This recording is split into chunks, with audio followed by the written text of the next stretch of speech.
If you want to connect your Motorola Edge 70 to your PC and transfer data, then the best way to do so is by using a USB cable.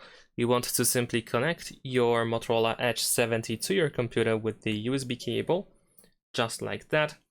You might need to go to notifications in order to find charging this device via USB. We want to reveal this additional information and tap on the notification in order to go to USB preferences. And then over here, we need to switch to file transfer.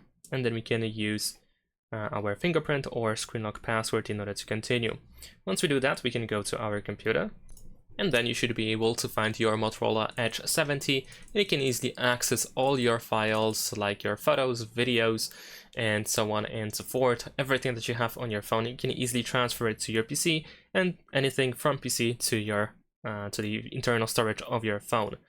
Now, if you were hoping to find some wireless methods, like if you think there is a wireless method that allows you to connect with your computer, then in theory there is, and we can use the Smart Connect app, which you can find in the Moto folder. Over here we have the Smart Connect app.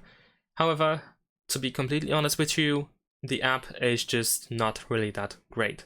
In theory, yes, it is possible to transfer data and manage files and so on and so forth by using this app, but me personally, I couldn't make the app work at all. I could pair the device, I could pair my Edge 70 with my computer, but I couldn't update the app because apparently the update on my phone was out of date and I couldn't access most of the features, and there was no way to actually update it. So I don't know, maybe it is fixable.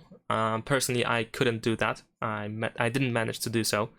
So personally, I cannot really recommend using this app. Maybe there are other apps that you can use instead, but I would just stick with the USB cable because this is the most, I think it's the fastest way and the most convenient one.